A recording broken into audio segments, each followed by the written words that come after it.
اعوذ باللہ من الشیطان الرجیم بسم اللہ الرحمن الرحیم ان الذین توفاهم الملائکۃ ظالمی انفسهم قالوا فیما کنتم صدق اللہ مولانا العظیم وبلغنا رسولہ النبی الکریم۔ محترم و مکرم قابل قدر احترام سامعین احتشام، اللہ تبارک و تعالی کے فضل و کرم اور اس کے حبیب کریم حضور نبی اکرم صلی اللہ علیہ وآلہ وسلم کے نالین پاک کے تصدق سے سورہ النساء کی آیت نمبر 97 سے لے کر 100 تک کے حوالے سے ہم انشاءاللہ گفتگو کریں گے۔ اللہ تعالیٰ نے فرمایا ان الذین توفاهم الملائکۃ ظالمی انفسهم قالوا فیما کنتم، بے شک فرشتے جن لوگوں کی روحیں اس حال میں قبض کرتے ہیں کہ وہ اپنی جانوں پر ظلم کرنے والے تھے، یعنی اپنی جانوں پر ظلم کرنے والے لوگوں کی روحیں جب ملائکہ قبض کرتے ہیں تو وہ ان سے کہتے ہیں کہ تم کس حال میں تھے، فیما کنتم، تم کس حال میں تھے۔ قالو، تو وہ جواب دیتے ہیں کنا مستضعفین فی الارض، ہم زمین میں کمزور تھے۔ قالو، تو ملائکہ کہتے ہیں الم تکن ارض اللہ واسعہ، کیا اللہ کی زمین وسیع نہیں تھی، فتہاجروا فیہا، کہ تم اس میں ہجرت کر لیتے، کسی اور جگہ چلے جاتے۔ فَأُولَٰئِكَ مَأْوَاهُمْ جَهَنَّمُ، تو ایسو کا ٹھکانہ جہنم ہوگا، وَسَاءَتْ مَصِيرًا، اور وہ کتنا ہی برا ٹھکانہ ہے۔ یہ جو آیت کریمہ ہے اس کے اندر ہجرت کی فرضیت کے حوالے سے بات ہو رہی ہے۔ جب آقا نامدار علیہ السلام مدینہ منورہ سے مکہ ہجرت کر گئے تو اب مکہ میں رہنے والے اور جہاں پر بھی کوئی رہتا تھا ان سب پر فرض تھا کہ وہ اپنا علاقہ چھوڑ کر مدینہ منورہ ہجرت کر آئیں اور حضور نبی کریم علیہ السلام کے ساتھ آ کر رہیں۔ اب یہاں ذکر ہو رہا ہے کہ وہ لوگ جو مکہ میں رہے مسلمان تو ہوئے مگر وہاں سے ہجرت نہیں کی، اور پھر ان کی موت کا وقت آ گیا۔ اب جب ہجرت نہیں کی تو ہجرت نہ کرنے کی وجہ سے مکہ میں رہ کر کئی خرابیاں پیدا ہوتی تھی۔ ایک تو اپنے دین کے اوپر کھل کر عمل نہیں کر سکتے تھے، دوسرا مشرکین کا چونکہ غلبہ تھا، کنٹرول ان کا تھا، تو مشرکین جب بلا لیتے تھے اپنے کاموں میں، اپنی عبادات میں، تو یہ لوگ انکار نہیں کر سکتے تھے، اگر انکار کیا تو ہم پہ ظلم کریں گے۔ یہاں تک صورتحال پیدا ہوئی کہ جب غزوہ بدر ہوا تو حضور نبی کریم علیہ السلام کے مقابلے میں مکہ والوں کا جو لشکر آیا اس میں مشرکین مکہ مجبور کر کے مسلمانوں کو بھی لے کر آ گئے جو مکہ میں رہنے والے تھے۔ ظاہر ہے کہ جہاں پر کوئی غالب اکثریت ہے تو وہ اقلیت کو دبا کے رکھتی ہے اور اقلیت کا جینا محال کر دیتی ہے اگر وہ اقلیت ان کے کہنے پر نہ چلے، ان کی پیروی نہ کرے۔ اب آپ بتائیے کہ کیسی خطرناک صورتحال ہے کہ اللہ کا رسول صلی اللہ علیہ وسلم مدینہ منورہ سے بدر میں آتے ہیں اور کافر جو جنگ کرنے آتے ہیں رسول اللہ سے، کافروں کے لشکر میں مسلمانوں کو شریک ہونا پڑ رہا ہے۔ وجہ کیا ہے کہ سرزمین مکہ پہ رہنے والے تھے، کافروں کی سرزمین پہ رہ رہے تھے۔ اس لیے اللہ پاک اس پہ ناراض ہو رہے اس بات کے اوپر کہ جب ملائکہ ایسے لوگوں کی روحیں قبض کریں گے تو ان سے پوچھیں گے ہاں کیا حال تھا تمہارا، کیوں تم ایسے رہے؟ وہ کہیں گے ہم کمزور تھے، ہمارے اندر طاقت نہیں تھی، ہم کھڑے نہیں ہو سکتے تھے، ہم آواز نہیں بلند کر سکتے تھے، ہمیں مجبوراً آنا پڑا تھا۔ تو وہ جواب دیں گے کہ اللہ کی زمین تنگ پڑ گئی تھی، تم چھوڑ کے چلے جاتے، کسی اور جگہ چلے جاتے۔ کس چیزیں روکا ہوا ہوگا؟ ظاہر ہے بندے کا مکان ہوتا ہے، بندہ کہتا ہے اپنا گھر چھوڑ کے کہاں جاؤں، کاروبار چل رہا ہے، کاروبار چھوڑ کے کہاں جاؤں، یہ وہ چیزیں ہیں جو پاؤں کی زنجیر بن جاتی ہیں اور انسان رک جاتا ہے۔ یہاں بتایا یہ جا رہا ہے کہ ایمان اتنی بڑی نعمت ہے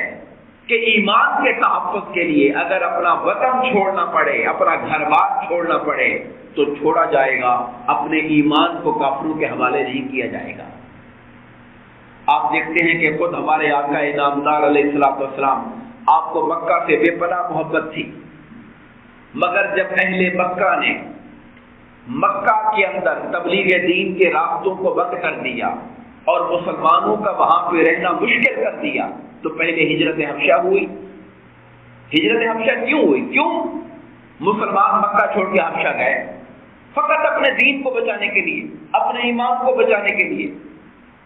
پھر وہاں سے مدینہ ہجرت کی۔ جب میرے آقا مکہ چھوڑ کر مدینہ جا رہے تھے اور شہر مکہ سے آپ نکلے باہر تو آپ نے اپنا رخ مکہ کی طرف کیا اور کہا مکہ تو اللہ کے شہروں میں مجھے سب سے زیادہ پیارا ہے،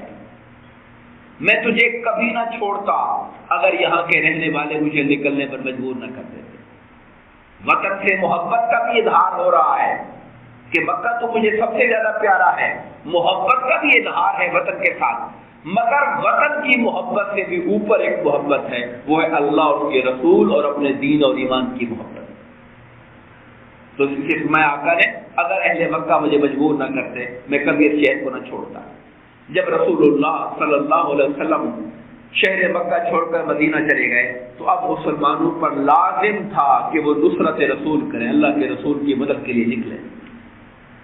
اور وہاں جا کر رہیں جہاں پر آقا انعامدار علیہ السلام رہتے ہیں۔ فرمایا الا المستضعفین من الرجال،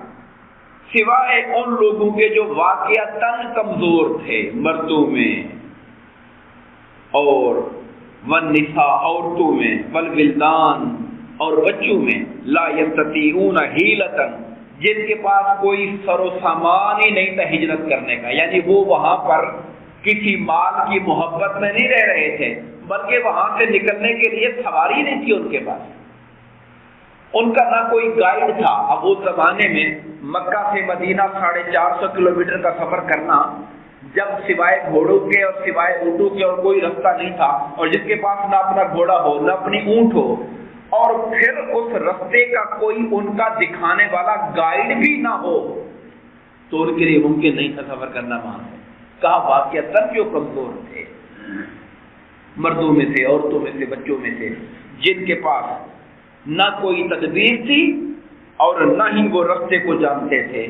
وہ مجبور لوگ جو ہیں ان کی معافی اللہ کی بارگاہ میں قبول ہو جائے گی، مگر وہ لوگ جو جان بوجھ کر وہاں رہتے رہے اپنے دنیا کے مفادات کے لیے تو ملائکہ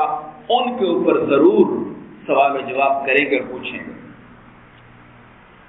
میں یہ جو کمزور لوگ تھے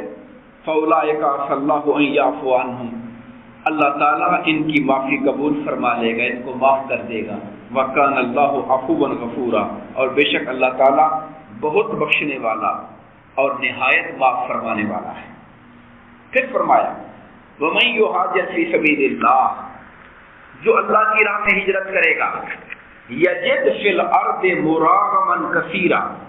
وہ زمین پر، اللہ کی زمین پر بہت جگہ پائے گا۔ اب یہاں اللہ تعالیٰ ہجرت پر لوگوں کو موٹیویٹ کر رہے ہیں، مت سوچو کہ یہاں سے چلے گئے تو گھر کہاں سے ملے گا، کاروبار کیسے چلے گا، روٹی پانی کیسے پیے گے۔ اگر تم اللہ کی خاطر نکل رہے ہو خلوص دل کے ساتھ اور اللہ کے رسول کے بلاوے پر جا رہے ہو تو فرمایا جو بھی اللہ کی راہ میں ہجرت کرے گا وہ بہت جگہ پائے گا، بڑی وسعت پائے گا۔ وَمَن يَخْرُجْ مِن بَيْتِهِ مُهَاجِرًا إِلَى اللَّهِ، اور جو اپنے گھر سے اللہ اور اس کے رسول کی طرف ہجرت کرنے کی نیت سے نکل پڑتا ہے، ثُمَّ يُدْرِكْهُ الْمَوْتُ، پھر اگر رستے میں موت بھی آ جائے اور وہاں نہ پہنچ سکے جہاں جانا تھا، فَقَدْ وَقَعَ أَجْرُهُ عَلَى اللَّهِ، تو اس کا اجر اللہ کے ذمہ ہو جاتا ہے کیونکہ وہ تو نیت کر کے نکل پڑا تھا۔ وَكَانَ اللَّهُ غَفُورًا رَحِيمًا، اور بے شک اللہ تعالیٰ بہت بخشنے والا مہربان ہے۔ یہ جو آیت کریمہ ہے اس میں اللہ تعالیٰ نے مسلمانوں کو ہجرت کرنے کے حوالے سے ان کے ذہن میں جو پریشانیاں تھیں اور ان کے ذہن کے اندر جو وسوسے تھے ان وسوسوں کو دور فرمایا،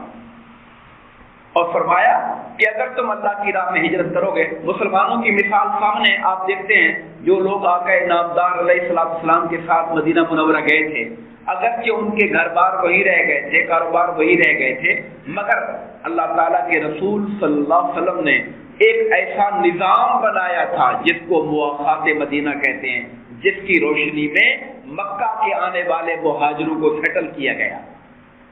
مدینہ کے لوگوں نے اپنے دل و جان کھول دیے، اپنے گھروں کے دروازے کھول دیے، اپنے باغات اور اپنی زمینوں میں مسلمانوں کو شریک کر لیا، اپنے کام میں شریک کر لیا، یہاں تک کہ اللہ نے ہجرت کر کے آنے والوں کو غنی کیا، اور انہوں نے بڑے عزت اور شکریہ کے ساتھ انصاری بھائیوں کا شکریہ ادا کیا اور اپنے آپ کو علیحدہ کر لیا۔ آپ نے دیکھا تاریخ انسانی میں اور مسلمانوں کی تاریخ میں آپ کو ایسی کوئی مثال نہیں ملے گی کہ جب مسلمان اللہ کے لیے نکلا اور بھوکا مر گیا، اس کو جگہ کوئی نہ ملی، گھر کوئی نہ ملا۔ میں اگر اس سے پہلے مثال دوں، حضرت ابراہیم علیہ السلام نے اپنا گھر چھوڑا تھا اللہ کے دین کی سربلندی کے لیے، ان کے ساتھ حضرت لوط علیہ السلام نے اپنا گھر چھوڑا تھا اپنے دین اور ایمان کے تحفظ کے لیے، حضرت موسیٰ علیہ السلام کو بھی شہر مصر سے نکلنا پڑا تھا اور مدین جا کر پناہ لینی پڑی تھی، 8 سے 10 سال تک آپ وہاں پر رہے اور پھر پلٹ کر آئے۔ اللہ نے ان سب کو عزتوں سے نوازا جو اللہ کی خاطر اپنا گھر بار چھوڑ کر گئے تھے۔ میں نے پچھلے درس میں عرض کیا تھا کہ یہ جو ہجرت تھی، اپنا شہر چھوڑ کر مدینہ منورہ جانا، سرکار کے ساتھ جانا، یہ اس وقت تک فرض تھی جب تک میرے آقا حیات دہری میں موجود تھے۔ جب دین غالب آ گیا اور اسلام کا جھنڈا پورے عرب پر چھا گیا تو اب مسلمانوں کے لیے کہیں پر بھی رہیں کوئی مسئلہ نہیں تھا، مشکل نہیں تھی دین پر عمل کرنا۔ پھر ہجرت کی فرضیت ختم ہو گئی، مگر ایک ہجرت حدیث پاک کی روشنی میں قیامت تک چلتی رہے گی، اور وہ ہجرت ہے اپنے آپ کو گناہوں سے ترک کر کے اچھائی کی طرف منتقل کر لینا۔ یاد رکھیے، میں ایک مثال یوں بھی دوں گا، ایک انسان کی کمپنی ہے، اس کے دوست ہیں، وہ اچھے دوست نہیں ہیں، ان میں کوئی شراب پینے والا، کوئی جوا کھیلنے والا، کوئی بدکاریاں کرنے والا ہے، وہ اپنی اس سنگت کو چھوڑ کر نیک لوگوں کی سنگت میں آ جاتا ہے، اس کو بھی ہجرت کا ثواب ملے گا۔ ایک بندہ ایک محلے میں رہتا ہے جہاں پر محلے کے اندر برے چال چلن کے لوگوں کی وجہ سے پوری گلی بدنام ہو چکی ہے اور اس کے لیے نیکی پر عمل کرنا ممکن نہیں رہا، یا تو اس میں اتنی طاقت ہو کہ وہ گلی والوں کو نیکی کی طرف مائل کرنے کی ہمت رکھتا ہو۔ اگر یہ طاقت نہیں رکھتا اور اسے ڈر ہو کہ میرے بچے، میری اولاد آنے والی تباہ ہو جائے گی اس ماحول کی وجہ سے، اسے بھی چاہیے کہ وہ ترک وطن کرے اور وہ گلی چھوڑے اور جگہ پر جائے۔ اس لیے کہ دین کا بچانا، ایمان کا بچانا، اپنی اخلاقیات کا بچانا، اپنے کردار کا بچانا، یہ دنیا کے باقی سارے معاملات کے اوپر اہمیت رکھتا ہے۔ دعا فرمائیے اللہ تعالی ہم سب کو تعلیمات دین کو پڑھنے، سمجھنے اور عمل کرنے کی توفیق عطا فرمائے، آمین۔ وما علینا الا البلاغ۔